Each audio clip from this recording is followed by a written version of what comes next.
Class 6-7, আমি class 5-6-7 তখন থেকে আমি অটোগ্রাফ দেওয়া শুরু করেছি। যেই গানগুলো মানুষ শুনেন না বা হয়তো হারিয়ে গেছে বা পছন্দ করেন না বা এগুলো স্টেজে গাওয়া হয় না, সেরকম গানগুলো গাইতাম।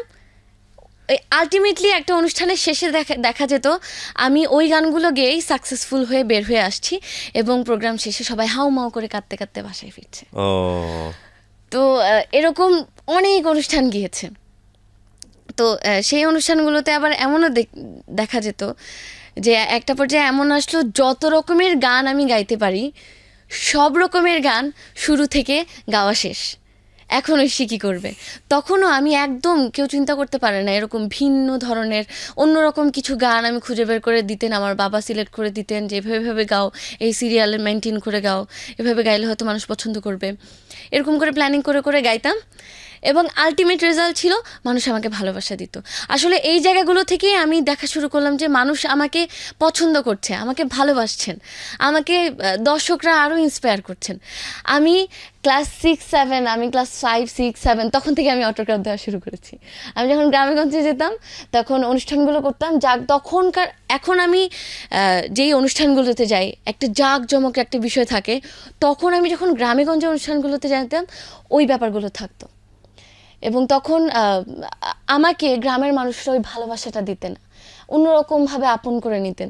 অটোগ্রাফের জন্য মানে বাচ্চা থেকে ইয়াং জেনারেশন পর্যন্ত আমার কাছে তখন অটোগ্রাফ নিতে আসতেন, আমি অটোগ্রাফ দিতাম। মানে এটা একদম অন্যরকম, মানে কি বলবো, আমার আগানোর পিছনে অন্যরকম ইন্সপিরেশন ছিল এই জিনিসগুলো, যে আমি আরও বড় স্বপ্ন দেখতে চাই। মানে যত দিন যাচ্ছে, যত আমি ফেস করছি, তত আমার স্বপ্ন বড় হচ্ছে, আমার বাবার স্বপ্ন বড় হচ্ছে, মায়ের স্বপ্ন বড় হচ্ছে, যে ওকে নিয়ে তাহলে আমরা এভাবে কাজ করি, ওকে আরও ওয়েল প্রিপেয়ার্ড করি। এভাবে করতে করতে আসলে মানে আমার কাজ করার পেছনে মানুষের ভালোবাসাটা অন্যরকম একটা গুরুত্বপূর্ণ অবদান পালন করেছে আমি সামনে আগানোর ক্ষেত্রে। তো তখন আবার এরকমও হতো যে যখন দেখা গেলো যে কোনোভাবে আমাকে আটকানো যাচ্ছে না, তো তখন সাউন্ডে একটা খেলা করা হতো। তো আপনি যেহেতু ভয়েস নিয়ে কাজ করেন, আপনি একজন রেডিও জকি, আপনি ভালো করেই জানেন যে একজন মানে কণ্ঠশিল্পী বা একজন কণ্ঠ যোদ্ধার জন্য সাউন্ড ইঞ্জিনিয়ার অনেক বড় একটা ফ্যাক্টর, সাউন্ড অনেক বড় একটা ফ্যাক্টর। অনেক বড় মাপের শিল্পীকেও সাউন্ড দিয়ে অনেক কিছু করে ফেলা যায়। তো তখন দেখা যেত যে আমি আমার আগে যারা গান গাইছেন সাউন্ড খুবই চমৎকার, খুবই ভালো, আমি যখন গান গাইতে উঠলাম তখন সাউন্ড একদম এলোমেলো। তো অসংখ্য প্রোগ্রাম এরকম গিয়েছে যে আমি গলার জোরে গান গেয়ে সফলতা নিয়েই এসেছি, তাও হয়তো পিছিয়ে যায়নি, তাও হয়তো আমাকে আটকানো যায়নি তখনও পর্যন্ত। তো এনিহাও মানুষ হয়তো ওই র ভোকালটাই পছন্দ করতেন, ওভাবেই হয়তো আমার গানটা মানুষের ভালো লেগেছে। তো সেভাবেই সাউন্ড নিয়ে ওই খেলাটা আমাকে ফেস করতে হয়েছে। রাইট, আমরা ঢাকার জার্নিটার দিকে এবার সবাই যে ওরকম করেছে তা না, কিন্তু পজিটিভ অনেকেই ছিলেন, আমাকে অনেক ইন্সপায়ার করেছেন। আমার এই যে আমি যেটা বললাম যে শিক্ষকরা, অনেকেই সিনিয়ররা ছিলেন, যে অনেক সিনিয়ররা ছিলেন যে আমাকে পছন্দই করতেন না, ইভেন অনেক প্রাতিষ্ঠানিক শিক্ষকরাও, যে কেন ঐশী কেন এরকম আগাচ্ছে বা এরকম করছে, অনেকে আমাকে টেনে ধরার চেষ্টা করেছেন।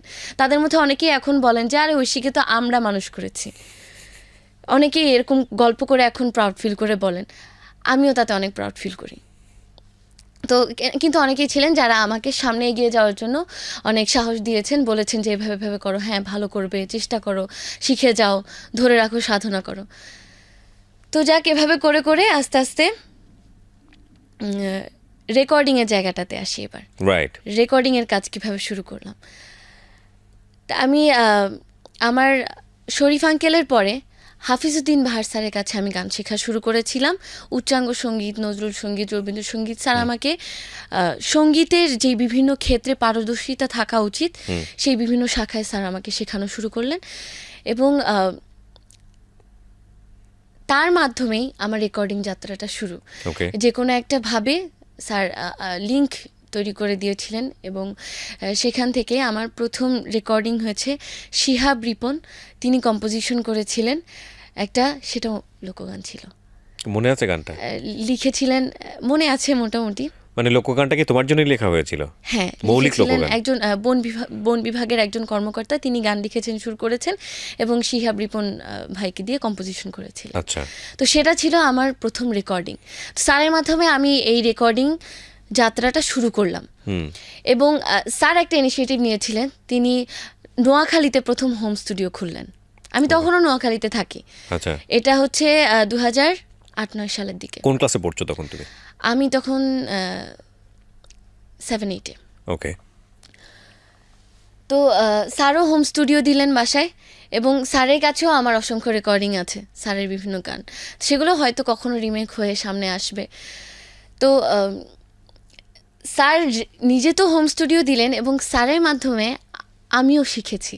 মানে স্যার আমাকে ধরে ধরে স্টুডিওর বিভিন্ন কাজ, কিউবেজ, নিউএন্ডো, এরকম বিভিন্ন সফটওয়্যারগুলোর কাজ স্যার আমাকে ধরে ধরে শিখিয়ে দিয়েছেন। হয়তো আমি সেগুলো এখন আমার ব্যক্তিগত লাইফে ওভাবে কাজে লাগাইনি, কিন্তু আমার নিজেরও বাসায় একটা আমার নলেজের জন্য একটা সেট আপ আছে, যেটা আমি স্যারের ওই নলেজ থেকে কাজে লাগিয়েছি এবং সেটা হয়তোভাবে আমি বহির্প্রকাশ করার যোগ্যতা অর্জন করতে পারিনি। তো ওভাবে আমার রেকর্ডিং লাইফটা শুরু হলো এবং তখন আমরা এবার এই রাস্তায় আমাদের বিভিন্ন স্বপ্ন দেখা শুরু হলো, যে গান তৈরি করা, গান বের করা। তো সেই জায়গা থেকে আমার অনেক এক্সপিরিয়েন্স হয়েছে। আমি অনেক কাজ, আমি নোয়াখালী থেকে ঢাকায় এসে গিয়েছি। তার মধ্যে আমরা খুব সম্প্রতি সময়ে হারিয়েছি বাসুদেব ঘোষ, বাসুদার কাছে আমার প্রায় 11টা গানের রেকর্ডিং ছিল। আমরা নোয়াখালী থেকে এসে স্যারের ওখানে বাসুদার কাছে রেকর্ডিংগুলো করতাম। তো এই যে আমি এসে যেই রেকর্ডিং সেশনগুলো করেছি, এই প্রত্যেকটা সেশন ছিল আমার জন্য লার্নিং সেশন। আমি এই সেশনগুলো করার কারণে আমি তৈরি করেছি নিজের টার্নিং পয়েন্টের যে কাজগুলো, সেগুলোর জন্য আমার শিক্ষা হয়েছে যে কিভাবে এই জায়গাটাতে কিভাবে কাজ করতে হয়। তো এরকম কাজ করতে করতে 2011 সালের দিকে হৃদয় খানের যে তৃতীয় একক অ্যালবাম হৃদয় মিক্স 3, সেটার ইনিশিয়েটিভ নিয়েছিলেন হৃদয় খান। আচ্ছা আচ্ছা। তো সেই ইনিশিয়েটিভটা নেয়ার পরে সামহাও আমি সেটা ইনফর্মড হই। আমি কিন্তু নোয়াখালীতেই থাকি। আমি ইনফর্মড হওয়ার পর সেখানে যেই প্রসিডিউরটা হয়েছিল, যে ভয়েস রেকর্ডিং, প্রায় 40,000 ভয়েস রেকর্ডিং কালেক্ট করেছিলেন। ওই ভয়েস রেকর্ডিং থেকে 6 জনকে, 40,000 থেকে আলটিমেটলি 6 জনকে বাছাই করা হয়েছিল। লাকিলি আমি ওই 6 জনের মধ্যে ছিলাম। ওকে। সো আমার হৃদয় মিক্স 3-তে কাজ করা হলো। ওটা হচ্ছে আমার উল্লেখযোগ্য কাজ, মিডিয়াতে উল্লেখযোগ্যভাবে একটা প্রচারণার সহিত কাজ করা শুরু। এবং হৃদয় মিক্স 3-তে কাজ করার জন্য আমরা 6 জন যেহেতু বাছাই হয়েছিলাম, তো আমরা 6 জনই থাকতাম রেকর্ডিংয়ের দিনগুলোতে। ওগুলো ছিল এক একটা গল্পের দিন আমার জন্য।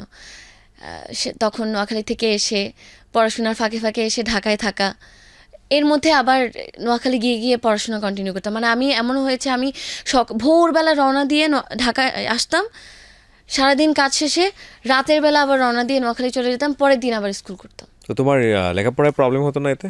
না, প্রবলেম হতো না, কারণ তখন থেকে আমি এই জিনিসগুলো এনজয় করা শুরু করলাম। যে আমি যখন এরকম করছি, সবাই আবার বলতো যে বাহ, এরকম করে এসে আবার পড়াশোনা করছে, স্কুল করছে, ক্লাস করছে। তো টিচাররাও অ্যাপ্রিসিয়েট করতো যে হ্যাঁ, আমি কাজ করা শুরু করেছি। এই যে এভাবে নোয়াখালী থেকে তখন ঢাকায় এসে এভাবে কাজ করা, এগুলো প্রত্যেকটা জিনিস এক একটা বিষয় ছিল, প্রত্যেকের জন্যই স্পেশাল ছিল যে ঐশী এভাবে গিয়ে কাজ করছেন।